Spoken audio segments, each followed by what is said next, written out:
Bonjour.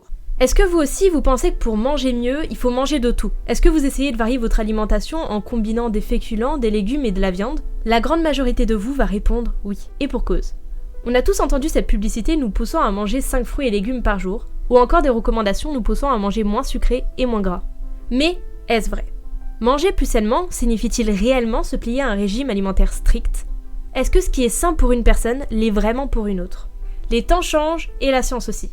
Bonjour, je m'appelle Ludivine, je suis passionnée de science et aujourd'hui je vais vous présenter une nouvelle approche scientifique basée sur un régime personnalisé, déterminé entièrement grâce à votre ADN.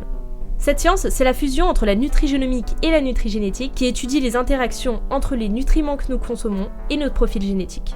Vous vous posez alors sûrement cette question. Quel est le lien entre mon ADN et ce que je mange? Eh bien, pour y répondre, il faut déjà se rappeler ce qu'est l'ADN. L'ADN, c'est ce qui compose nos chromosomes, hérités de nos parents, et qui détermine notre apparence, notre sexe ou encore notre groupe sanguin. Pour pouvoir contrôler chacun des aspects de notre organisme, comme notre apparence ou nos fonctions biologiques, il est découpable en plusieurs milliers de petites parties s'occupant chacune d'un aspect ou d'une fonction de notre organisme, que l'on appelle des gènes.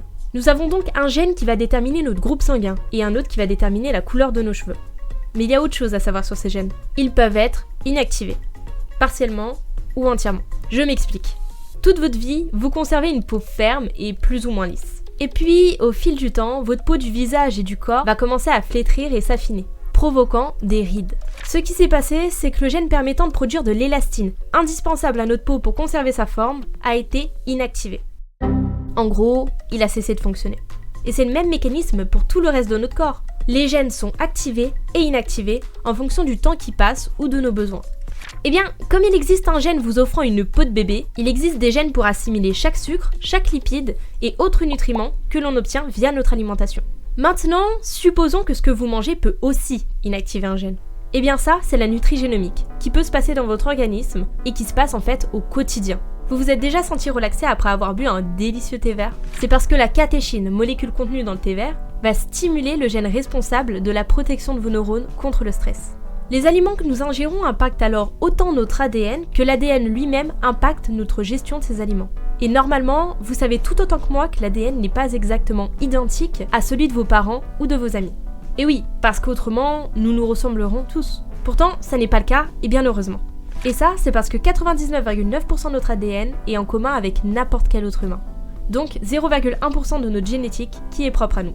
Même si ce chiffre semble insignifiant, il représente un bon nombre de gènes qui vous différencient de vos parents, en apparence, mais aussi de différents besoins alimentaires. Un exemple qui est souvent repris est celui du sucre. Une partie du sucre que vous mangez via votre alimentation est directement stockée dans des réserves afin de conserver un taux normal de sucre dans le sang. Encore une fois, un gène rentre en jeu. Le gène IRS1. En plus d'avoir un nom compliqué, il permet cette fonction de stockage des sucres, et est donc indispensable. Et plus important encore, ce gène fait partie des 0,1% d'ADN qui est susceptible à des différences entre des personnes. Il a donc deux formes, une normale, qui stocke les sucres normalement, et une autre défaillante, qui ne stocke pas correctement les sucres, les laissant poursuivre leur chemin dans notre circulation sanguine. Les personnes ayant cette seconde version auront donc bien plus de mal à stocker les sucres qu'elles consomment, pouvant provoquer diverses maladies comme le diabète de type 2. Donc, si cette personne était au courant de cette défaillance au niveau de son gène, elle saurait qu'il faut qu'elle consomme bien moins de sucre que la normale.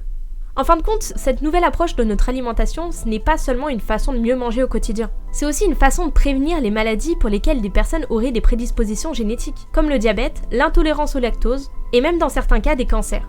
Des personnes en situation d'obésité pourraient alors mieux gérer leur alimentation selon leurs besoins, et des athlètes pourraient améliorer leur performance sportive. Car connaître ses faiblesses et ses atouts contenus dans notre ADN est avant tout une force. À ce stade, on pourrait se dire « Super, je n'ai plus qu'à réaliser un test ADN et je saurai exactement ce que je dois manger. » Pourtant, ça pose encore beaucoup de problèmes.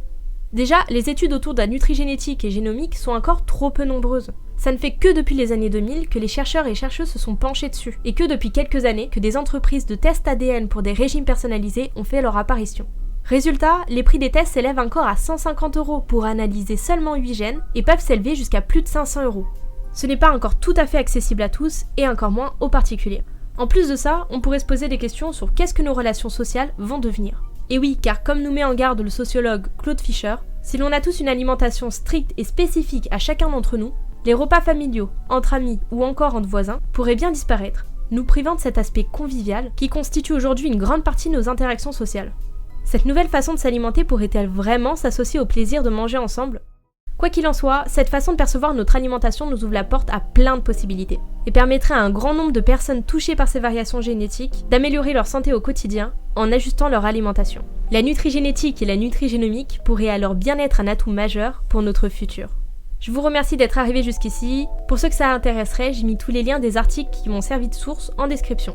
Puisque ce n'est encore que mes débuts sur YouTube, je vous invite à laisser un commentaire sous cette vidéo pour toute remarque ou question. Autrement, n'hésite pas à t'abonner et à liker pour d'autres contenus de ce genre.